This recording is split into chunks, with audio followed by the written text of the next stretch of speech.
Amém.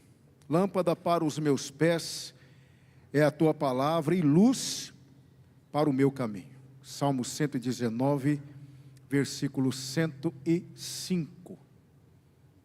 Eu quero encarecidamente pedir que a partir de agora não haja nenhuma movimentação, evitemos usar essas portas laterais e pedimos que os irmãos realmente deixem a conversa paralela para depois. Vamos nos concentrar na palavra do Senhor nesse momento. Eu peço isso para que realmente possamos ficar totalmente conectados àquilo que o Senhor irá falar ao nosso coração. E quando alguém se levanta, acaba dispersando, acabamos olhando para o lado, não é? Então eu peço isso a partir deste momento. Irmãos, o Salmo 90 é o salmo mais antigo do Saltério.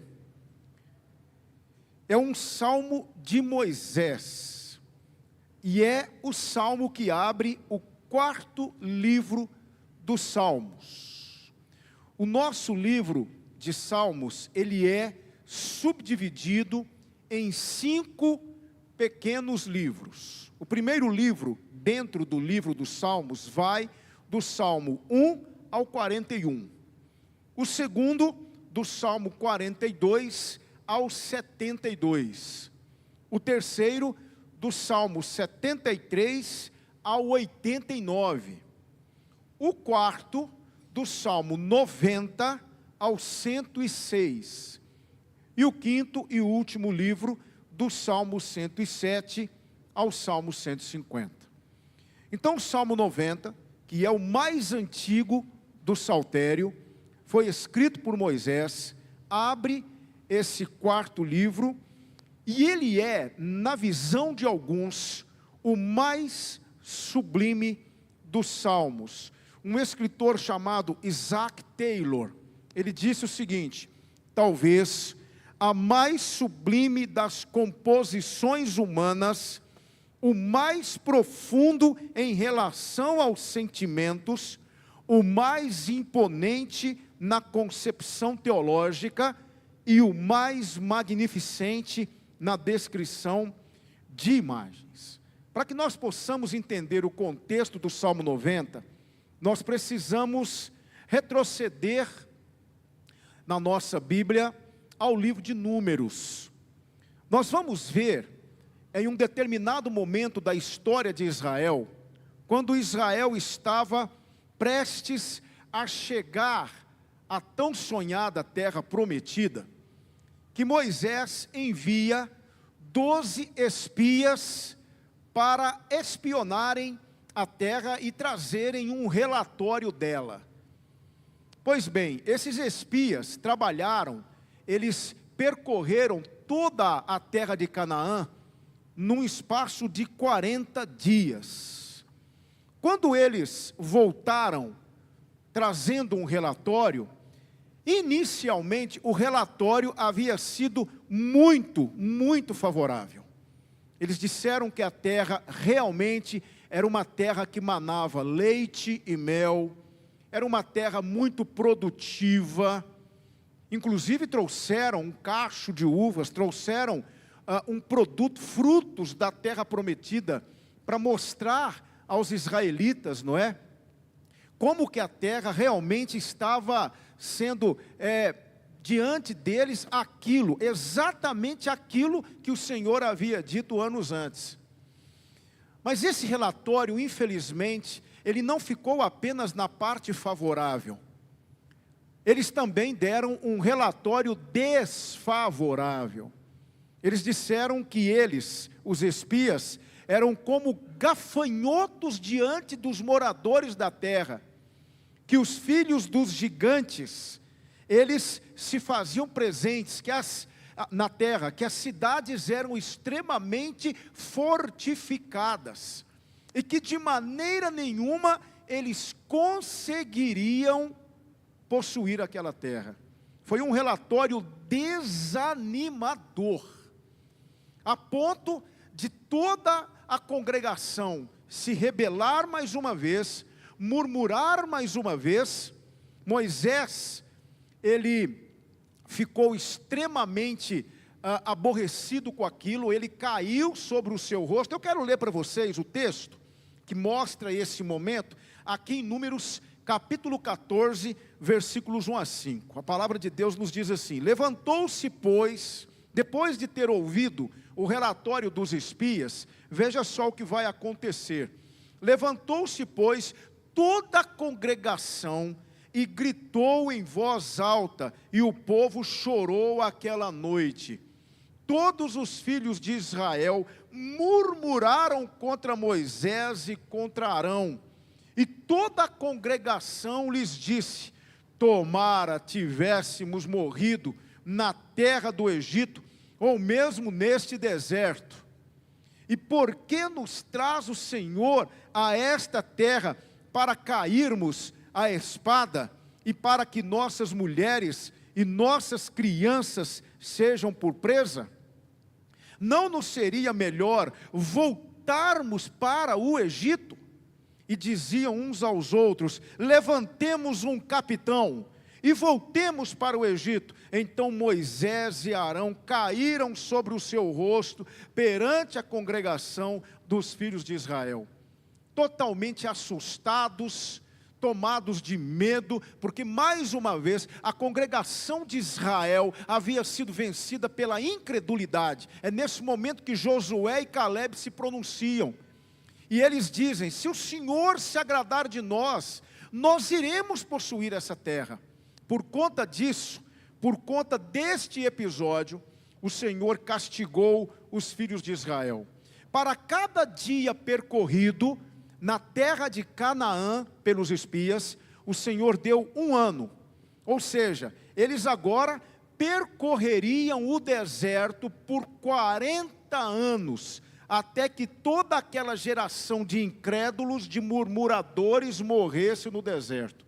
Apenas Josué, obviamente com sua família, com seu clã, e Caleb entraram na terra prometida. Depois desse episódio, Miriam morre, Arão morre, e Moisés vai desobedecer o Senhor, batendo na rocha, ao invés de falar a ela, e por conta disso, ele também não entra na terra prometida.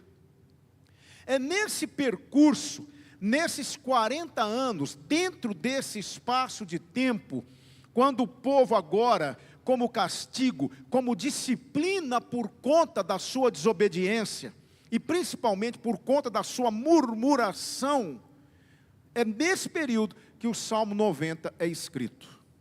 Esse é o contexto. Foi dentro desse espaço de tempo, quando o povo agora precisa caminhar, o Senhor inclusive queria exterminar aquele povo. O Senhor pediu para que Moisés saísse do meio daquele povo, porque ele iria destruir o povo, e ele ia fazer de Moisés uma nova nação. Moisés então intercede pelo povo, e ele pede para que Deus perdoe mais uma vez o pecado do povo. Irmãos, nós não temos noção do que é para o Senhor o pecado da murmuração. Nós murmuramos muito, reclamamos muito, e o pecado da murmuração fez com que aquela geração não entrasse na terra prometida. É impressionante como nós nos parecemos com a nação de Israel. Às vezes nós temos o hábito de olhar os erros, as atitudes de Israel, e sejamos até tomados de uma certa vaidade, de dizer: não, eu não faria isso se eu estivesse lá. Faríamos sim, porque é isso que nós fazemos. Quantas e quantas vezes, ao invés de abrirmos os nossos lábios em louvor e gratidão a Deus, até mesmo pelas dificuldades que enfrentamos, nós murmuramos, nós reclamamos, nós deixamos de dar graças ao Senhor. Quantas vezes? Quantas vezes? Pois foi exatamente esse pecado que fez o Senhor se afastar do povo, Moisés interceder pelo povo, e o povo agora começa a vagar pelo deserto por 40 anos, até que aquela geração fosse consumida. Então eu repito, É dentro deste contexto que o Salmo 90 foi escrito. E o Salmo 90, ele pode ser dividido em 3 partes. Quando Moisés vai falar com o Senhor, porque o Salmo 90, embora fosse um dos salmos do sábado, ele era um salmo utilizado no culto público de Israel e era cantado nos sábados. Era um louvor, mas na verdade o Salmo 90 foi uma oração de Moisés feita a Deus, convertida num louvor a Deus. Entende? E este salmo, esta oração, ela pode ser subdividida em 3 partes. E eu gostaria de pensar sobre essas partes com vocês. Primeiramente, dos versículos 1 até o versículo 6, Moisés exalta a soberania de Deus. Veja o que ele vai dizer: Senhor, Tu tens sido o nosso refúgio, é para o Senhor que corremos, o Senhor é aquele para quem nós nos dirigimos. Eu gosto muito do Salmo 46, quando o salmista diz: Deus é nosso refúgio e fortaleza, socorro bem presente na angústia. Refúgio é para onde alguém corria. Deus havia estabelecido em Israel, quando da conquista da terra, as chamadas cidades de refúgio, para onde um homicida que houvesse praticado um crime involuntariamente pudesse ir, para que houvesse tempo e ele pudesse provar a sua inocência. Eram as chamadas cidades de refúgio. Deus era esse refúgio, não só para Moisés, mas para todo Israel. Então Moisés diz aqui no versículo 1: Senhor, Tu tens sido o nosso refúgio, Tu é aquele para quem corremos, de geração em geração. Antes que os montes nascessem e se formassem a terra e o mundo, de eternidade a eternidade, Tu és Deus. Tu reduzes o homem ao pó. Veja só a soberania de Deus. E dizei: tornai filhos dos homens, pois 1000 anos aos teus olhos são como o dia de ontem que se foi, e como a vigília da noite. Uma vigília durava cerca de 4 horas. Então Moisés está dizendo o seguinte: nós vamos peregrinar 40 anos, mas nós sabemos que isso não significa nada para o Senhor, por conta da Tua soberania e da Tua misericórdia para conosco. Tu os arrastas na torrente, são como um sono, como a relva que floresce de madrugada viceja e floresce, à tarde murcha e seca. Moisés diz, irmãos, aqui, que o Senhor é o refúgio de Israel, de geração em geração. Ele é o eterno e toda a terra é sua criação. Por que Moisés está dizendo isso? Porque Moisés está reconhecendo que aquilo que o Senhor estava fazendo com Israel, ao punir Israel, ao castigar Israel, fazia parte de sua soberania sobre Israel. Por que é que o Senhor permite que muitas vezes nós passemos por sua disciplina? É porque Ele é soberano, Ele é o Todo-Poderoso, e Ele é o Senhor de nossas vidas. Ele tem tudo sob controle, e muitas vezes para o nosso bem, Ele precisará nos levar à sua disciplina, para que nós possamos aprender os seus propósitos. A disciplina do Senhor sobre nós, além de ser um ato de seu amor e de sua misericórdia, está relacionada com a sua soberania, porque uma vez sendo o meu Senhor, e eu sendo filho dele, servo dele, ele pode fazer comigo aquilo que bem entender. É por isso que de vez em quando eu fico assustado, quando alguém começa, inadvertidamente, sem entender muitas coisas, levado por ensinamentos contraditórios, começa a usar esses jargões evangélicos, não é, que nós ouvimos aqui e ali. Eu repreendo isso, eu repreendo aquilo, como se aquilo fosse um ato exclusivamente do diabo. Mas nem tudo o que acontece de ruim pode ser creditado ao diabo. Porque eu vou dizer uma coisa para vocês agora, e eu quero que vocês entendam o que eu vou dizer. Existem situações adversas pelas quais passamos, que é proveniente da soberania do Senhor na nossa vida.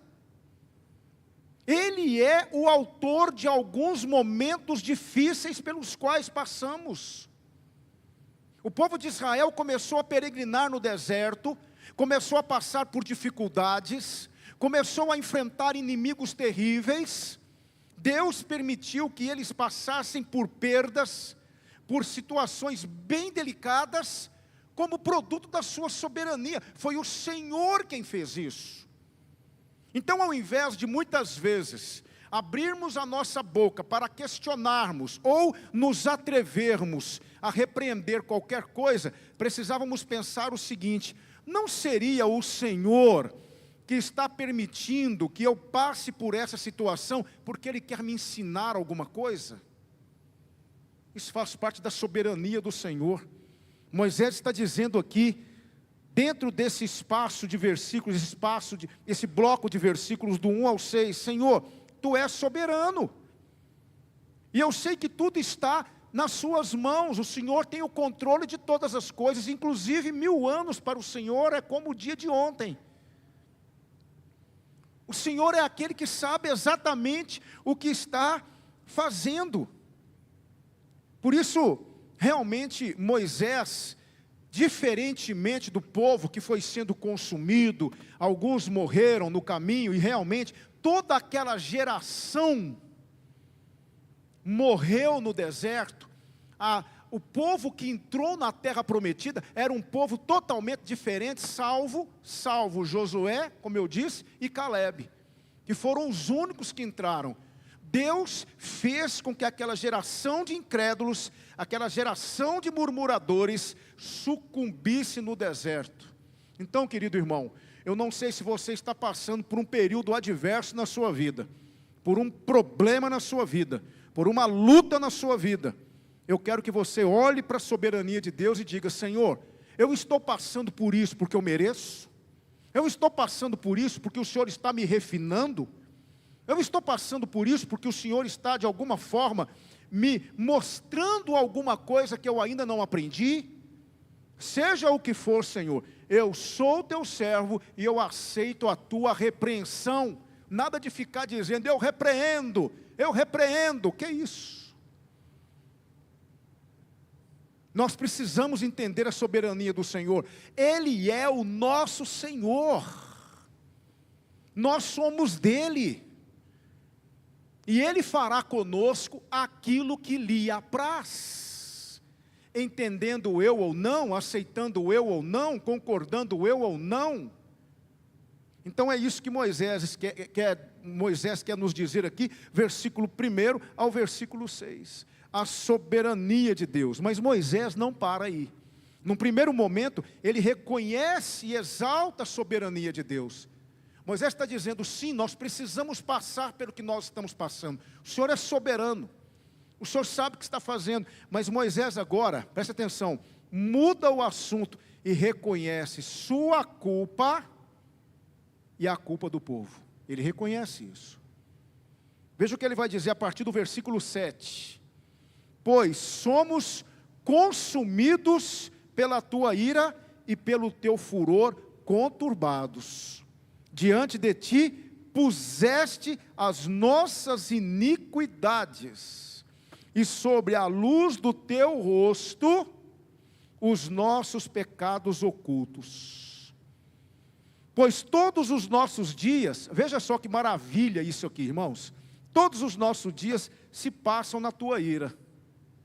Acabam-se os nossos anos como um breve pensamento. Há uma tradução que diz: acabam-se os nossos anos como um conto ligeiro. É como se você contasse assim: 1, 2, 3, 4, 5, 6, 7, 8, 9, 10. Essa é a nossa vida. Acabou. Acabam-se os nossos anos como um breve pensamento. Os dias da nossa vida sobem a 70 anos, ou, em havendo vigor, a 80 anos. Nesse caso, o melhor deles é canseira e enfado, porque tudo passa rapidamente e nós voamos. Quem conhece o poder da tua ira e a tua cólera, segundo o temor que te é devido? E aí Moisés encerra esse bloco com o versículo 12, muito citado por nós em aniversários. Eu já vi muitas vezes pessoas citarem esse versículo em aniversários. Não está de todo errado. É interessante nós aplicarmos isso também a uma data festiva como aniversário. Mas na verdade o versículo 12 está querendo nos dizer outra coisa dentro desse conceito que Moisés tinha, de que ele era um pecador. Ele vai dizer, ensina-nos a contar os nossos dias, para que alcancemos coração sábio. O que Moisés está dizendo é o seguinte, Senhor Deus soberano, poderoso, nós somos frágeis demais diante da tua grandeza. Nós somos insignificantes diante do seu poder. Nossa vida é um vapor que desvanece diante da tua eternidade, da tua glória. Então, nós temos pouco tempo, Senhor. Pouco tempo. A nossa vida é um conto ligeiro. Então, Senhor, ensina-nos. Ensina-nos. Tudo isso que o Senhor viu que o povo fez, toda essa desobediência, toda essa infidelidade do povo, na verdade é produto de um povo que não amadurece. Um povo imaturo. Ensina-nos. Ensina-nos o quê? A contar os nossos dias para que alcancemos coração sábio. Senhor, dentro do pouco espaço de vida que nós temos, ensina-nos a contar cada um desses dias de maneira tal que nós amadureçamos diante do Senhor. É isso que nós precisamos, Senhor. Nós somos um povo infantil. Nós somos um povo imaturo. E precisamos que o Senhor nos ajude a aproveitar bem o pouco tempo que temos, para que possamos crescer no conhecimento do Senhor. Sim, Senhor, nós somos culpados. Nós somos extremamente culpados diante de tudo que estamos fazendo. Somos um vapor que desvanece. Nós realmente não temos nenhum valor em nós mesmos. Então, ajuda-nos a crescer no conhecimento do Senhor. Nos dê maturidade. Irmãos amados, esse deveria ser o maior desejo do crente. Quando nós vamos orar a Deus, nós apresentamos para o Senhor, geralmente, nossas listas de supermercado. Queremos tanta coisa, queremos pedir ao Senhor tudo, queremos que Ele nos dê tudo. Não estou dizendo que você não pode orar e que você não pode fazer as suas petições a Deus, não é isso que eu estou dizendo. Mas coloque lá no topo da sua lista, Senhor, me dê maturidade, eu quero amadurecer, eu quero crescer. Eu não quero continuar vivendo a minha vida 10, 20, 30, 40 anos na tua presença, sendo uma criança na fé. O apóstolo Paulo diz uma coisa muito interessante lá em 1 Coríntios capítulo 13. Quando eu era menino, agia como menino, pensava e falava como menino. Mas quando me tornei homem, acabei com as coisas de menino. É isso que Moisés está dizendo aqui. Senhor, esse povo que tu tiraste do Egito, esse povo que o Senhor trouxe até aqui, é um povo que não cresce, Senhor. É um povo infantil, é um povo imaturo, Senhor. Tenha misericórdia desse povo, Senhor. Ajuda-nos a amadurecer, Senhor. Porque nós estamos morrendo, e nós estamos realmente nos esvanecendo, estamos desaparecendo dia após dia. Irmãos, é impressionante como isso é fato, não é? A vida passa rápido demais. A vida passa muito rápido, irmãos. Como estamos voando.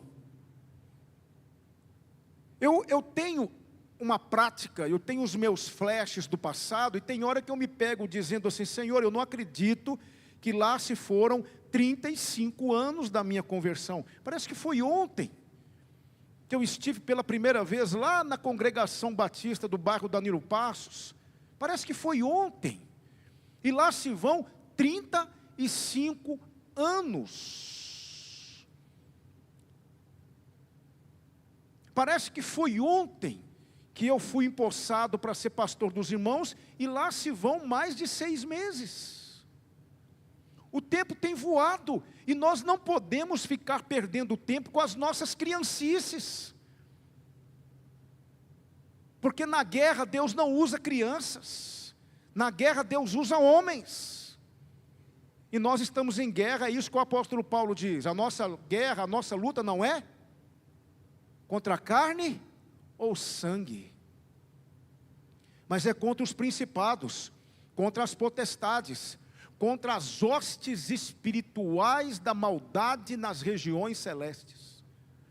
Nós estamos em guerra, existe uma guerra espiritual acontecendo, e essa guerra não será vencida por meninos, por crianças. Por isso que nós precisamos crescer e amadurecer. É isso que Moisés está pedindo aqui: Senhor, ensina-nos a contar os nossos dias, de tal maneira que nós alcancemos coração sábio. Ajuda-nos a amadurecer, a nos tornar, ó Deus, homens e mulheres na fé, que possam ser usados por Ti. Então Moisés aqui, ele está reconhecendo a culpabilidade dele. Ele está reconhecendo: Senhor, nós somos culpados mesmo. Nós merecemos estar passando pelo que nós estamos passando.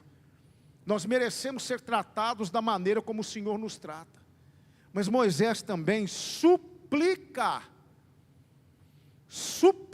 Ele não fala apenas da soberania de Deus, e ele não reconhece apenas o seu pecado, mas ele suplica. Agora sim, versículos 13 a 17, o favor gracioso de Deus. Ele suplica perdão e a misericórdia de Deus. Veja o que ele vai dizer: volta-te, Senhor. Lembrem-se, eles estão peregrinando pelo deserto, e Moisés sabe que aquilo ali é disciplina do Senhor, e Moisés sabe que aquilo fez com que o Senhor se afastasse do povo. Então ele está dizendo: volta-te, Senhor. Até quando? Tem compaixão dos teus servos, tem compaixão de nós, sacia-nos de manhã com a tua benignidade, para que cantemos de júbilo. Dá para imaginar, irmãos, o que é uma congregação andando errante pelo deserto? É claro que o Senhor estava conduzindo, mas aquela congregação andando, estavam tão perto de entrar na terra prometida, mas agora estão andando pelo deserto. 40 anos, não se tem uma noção exata de quanto tempo se passou aqui, mas estão peregrinando no deserto, andando pelo deserto. Foi-se a alegria, foi-se o júbilo, foi-se a satisfação. Por quê? Porque é isso que o pecado faz. É isso que o pecado faz conosco. Ele tira de nós o desejo de louvar, ele nos faz ficar ensimesmados, voltados para nós mesmos, contemplando os nossos erros, ao invés de olharmos para a misericórdia de Deus e entendermos que Deus é aquele que pode nos restaurar. Então Moisés está dizendo: sacia-nos de manhã com a tua benignidade, para que cantemos de júbilo e nos alegremos todos os nossos dias. Porque é isso que faltava naquela congregação: alegra-nos por tantos dias quantos nos tens afligidos, por tantos anos quantos suportamos a adversidade. Aos teus servos apareçam as tuas obras, e a seus filhos a tua glória. Deus, que tantas e tantas vezes manifestou a sua glória ao povo, agora estava distante por conta do pecado do povo. Seja sobre nós, veja só, a graça do Senhor nosso Deus. Confirma sobre nós as obras das nossas mãos. Sim, confirma a obra das nossas mãos. Aqui Moisés suplica: Senhor, eu sei que nós erramos, eu sei que nós merecemos o que estamos passando, o que estamos enfrentando, eu sei que realmente nós merecemos ficar perambulando nesse deserto, sei, nós somos pecadores, nós somos assim mesmo, somos muito frágeis, nós merecemos, nós estamos errando, mas Senhor, Tu és um Deus de graça, Tu és um Deus de perdão, Tu és um Deus de misericórdia, Tu és um Deus de amor, perdoa-nos, restaura a nossa amizade, restaura a nossa caminhada, permita que nós voltemos a ser como antes, Senhor. Esse é o pedido, é a súplica de Moisés. O tema da minha exposição nessa noite é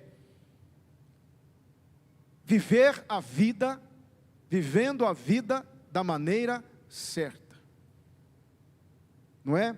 Eu quero pensar com vocês sobre isso, não é? Como é que nós podemos viver a vida da maneira certa? Qual é o jeito certo de viver a vida?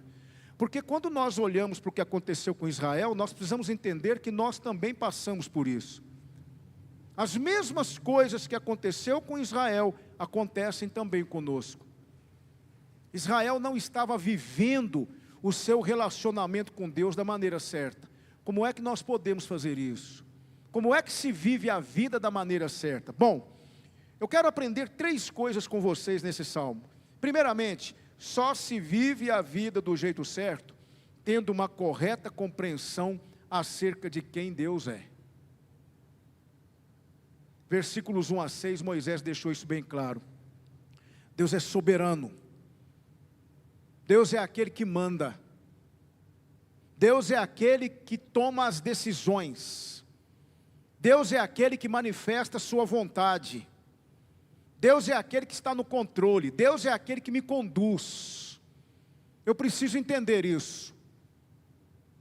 Porque se eu tiver uma compreensão errada acerca de quem Deus é, eu confesso para vocês que eu viverei sendo levado por essa compreensão equivocada. Uma vez eu me lembro que eu estava conversando com um determinado cristão, muito adepto da teologia da prosperidade.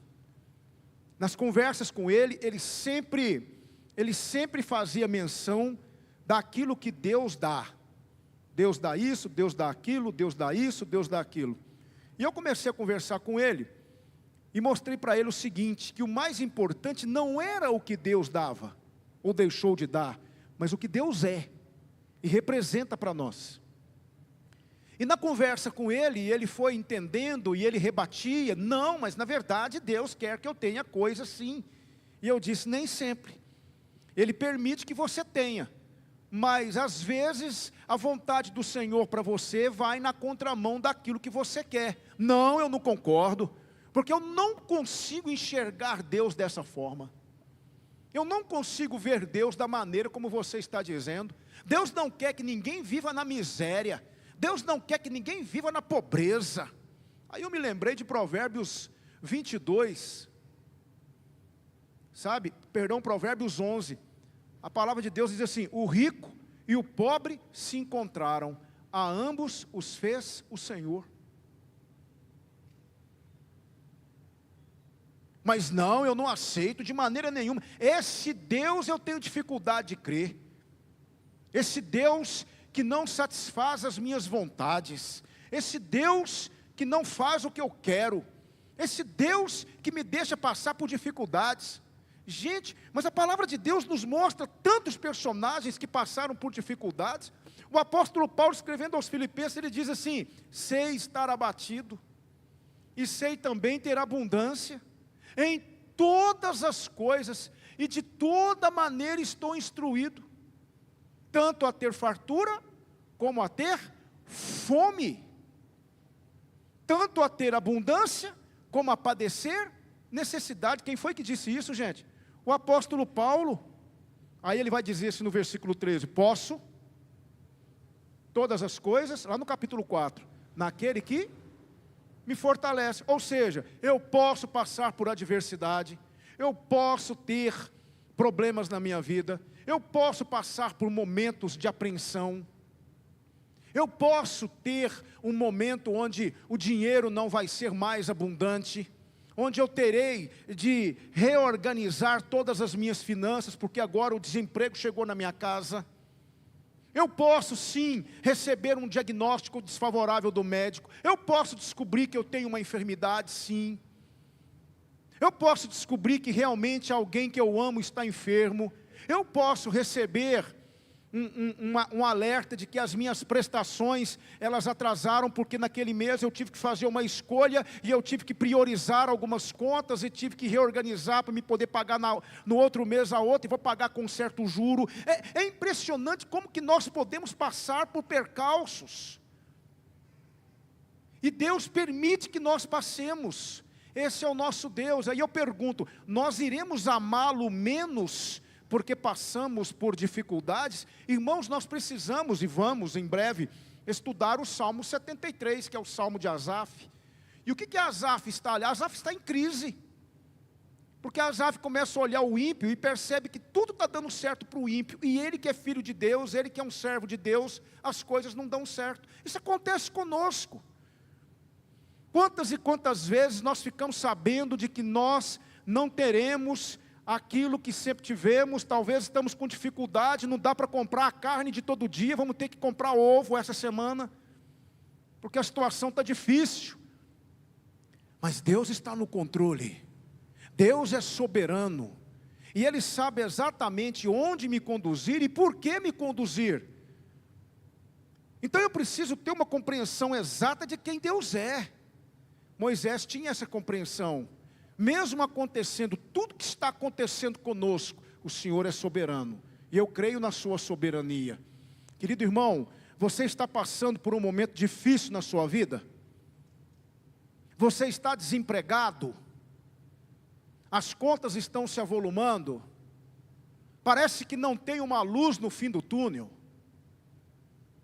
Está precisando pagar uma consulta médica? Precisando comprar um medicamento? Está precisando fazer um tratamento e não consegue se organizar para fazer? Está na fila esperando uma cirurgia que não sai? Eu pergunto para vocês, vamos deixar de crer por conta disso? Vamos deixar de amar o Senhor por conta disso? Porque Ele sabe o que está fazendo. Acautelai-vos, acalmai-vos, e sabei que eu sou Deus. Aquietai-vos. Há vários momentos onde nós realmente entendemos o sentido dessas palavras. Estejam quietos e vede o livramento do Senhor. Então, você tem passado por adversidades na sua vida? Você tem passado por problemas, por complicações na sua vida? E tem sido tentado a questionar o Senhor? Pois eu quero que você saiba de uma coisa, é assim que Deus é. Ele vai permitir, Ele irá permitir, sabe por quê? Porque Ele é Deus. Ele não é nosso empregadinho, Ele não é um resolvedor dos meus problemas quando eu quero, da maneira que eu quero. Não é Ele que precisa se ajustar à minha vontade, eu é que preciso me ajustar à vontade dEle. Então nem sempre as coisas acontecerão como eu quero. Aquela situação na qual Moisés se encontrava, era uma situação difícil, andando pelo deserto, com aquele povo difícil, reclamando todo o tempo, murmurando, era um povo do pescoço duro. É isso que a palavra dura serviço significa, povo do pescoço duro, aquele povo que não aceita ser dominado, aquele povo que não aceita ser dirigido. Era uma situação extremamente difícil, mas Moisés está reconhecendo a soberania de Deus. O que está acontecendo porque o Senhor está permitindo. Queridos irmãos, eu sei que isso não é algo agradável de se ouvir, mas essa é a mais pura verdade. É isso que a palavra de Deus nos diz. Jesus Cristo disse, no mundo tereis aflições. Nós passamos por isso, porque Deus é soberano. É como se Deus assim nos dissesse: meu filho, calma, eu sei que você está desesperado, eu sei que você está angustiado, eu sei que você está amargurado, eu sei que você está preocupado, eu sei que você está apreensivo, eu sei, mas eu estou no controle. Creia em mim, confie em mim, eu vou guiar você. Então só se vive a vida do jeito certo, tendo uma correta compreensão acerca de quem Deus é. Mas só se vive a vida do jeito certo, segunda aplicação, tendo uma correta compreensão acerca de si mesmo.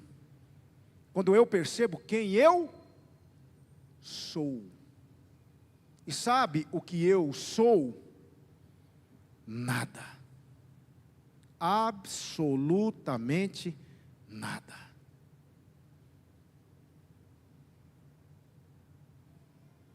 É isso que nós somos. Davi olhava para si mesmo e dizia assim: eu sou um cão morto, eu sou uma pulga, eu não valho absolutamente nada diante da tua grandeza e da tua glória. É por isso que tem tantos cristãos frustrados no cristianismo. Muitos deles já abandonaram a fé. Por quê? Porque eles foram condicionados durante toda a vida a pensarem que eles são a cereja do bolo. E não são. Nós não somos a cereja do bolo.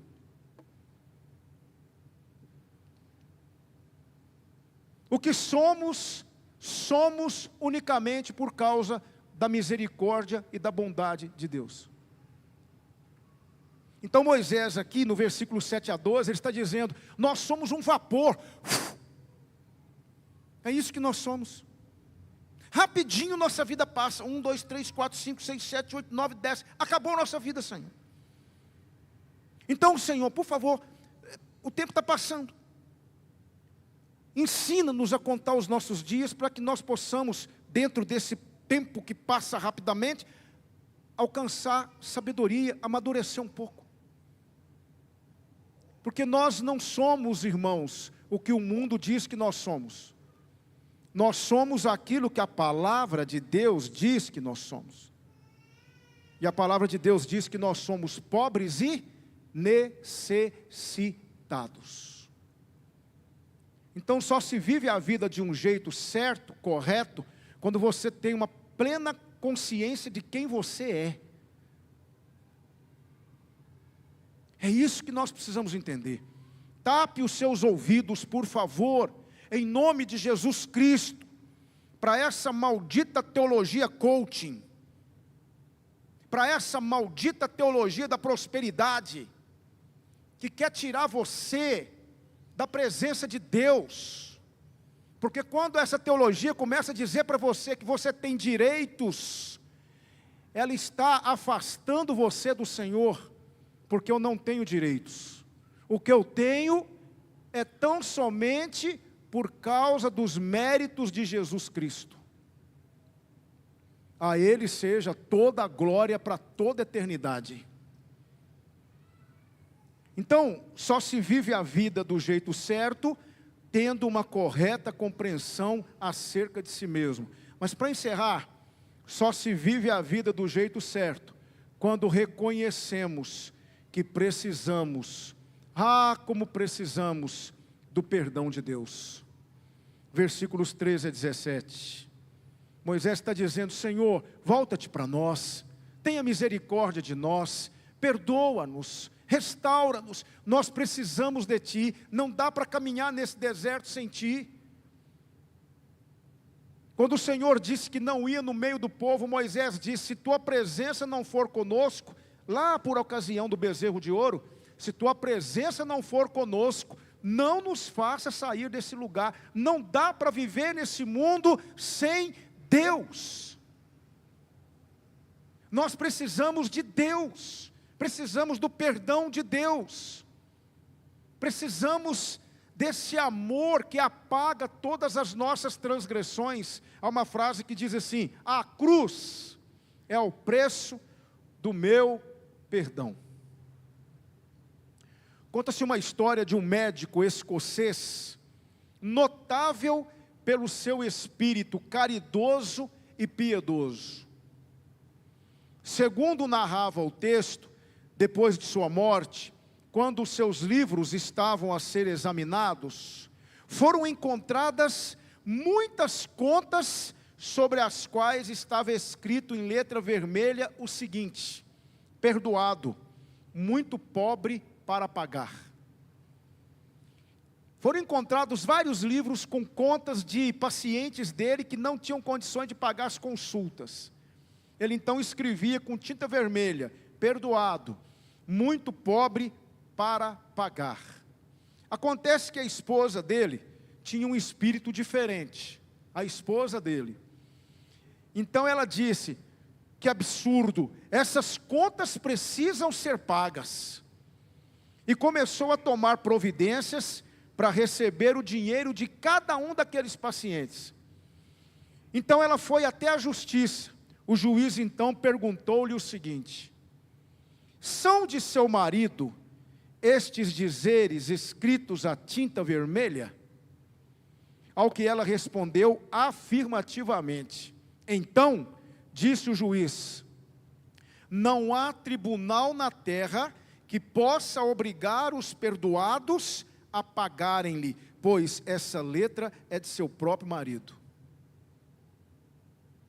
Não há tribunal na terra que possa obrigar os perdoados a pagarem as contas perdoadas, porque quem perdoou, quem registrou, quem escreveu, foi o seu marido.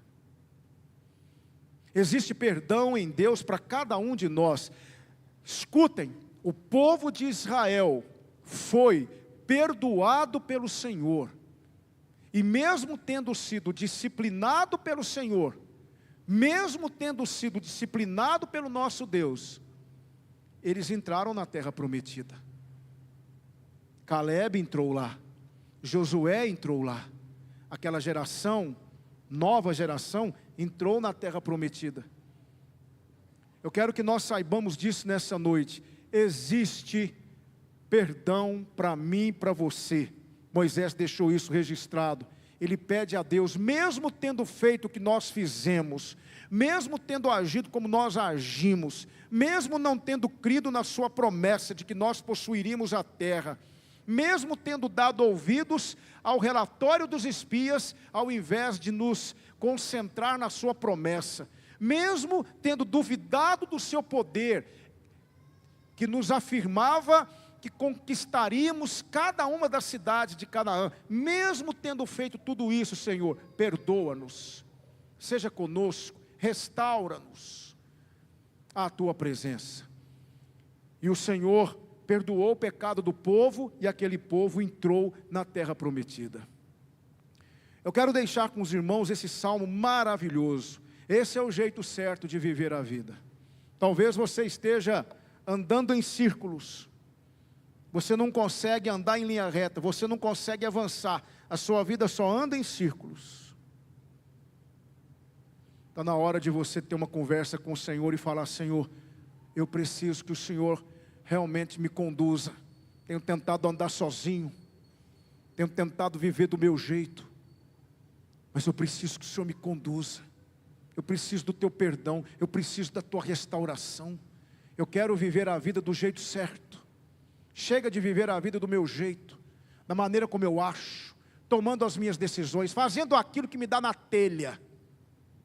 Eu quero viver a vida do jeito certo. Ajuda-me, Senhor. Ajuda-me. Eu quero, nesse momento, cantar com os irmãos: te adorar é o meu prazer. E depois nós vamos então orar, encerrando a nossa celebração.